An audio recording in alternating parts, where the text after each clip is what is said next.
বিসমিল্লাহির রহমানির রহিম। উপস্থিত আছেন আমার বাংলাদেশ আওয়ামী লীগের পাগল লীগের সভাপতি রাজীব পাগল। এখানে আরো উপস্থিত আছেন কালুখালী উপজেলা শাখার বিপ্লবী সভাপতি মোহাম্মদ শফিকুল ইসলাম এবং আমি রাজবাড়ী জেলার সাধারণ সম্পাদক আকাশ মোল্লা। আমি বক্তব্যের প্রথমে একটি কথা বলতে চাই, হাজার বছরের শ্রেষ্ঠ বাঙালি বঙ্গবন্ধু জাতির পিতা শেখ মুজিবুর রহমানের সৃষ্টি না হলে এই বাংলাদেশের সৃষ্টি হতো না। আর সেই বঙ্গবন্ধু আমাদেরকে নানান ধরনের স্বীকৃতি দিয়েছেন।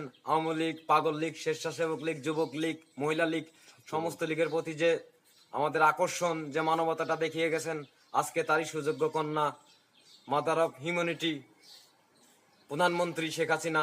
আমি তার কাছে আমার একটা আবেদন, আমার বাংলাদেশ আওয়ামী লীগ পাগল লীগের রাজীব বিশ্বাস পাগল লীগের সভাপতি, তার দলের স্বীকৃতি চাই। এবং আমার দলের একটি কাজ থাকবে, যারা অসহায়, প্রতিবন্ধী, বিধবা ভাতা, টাকা পয়সার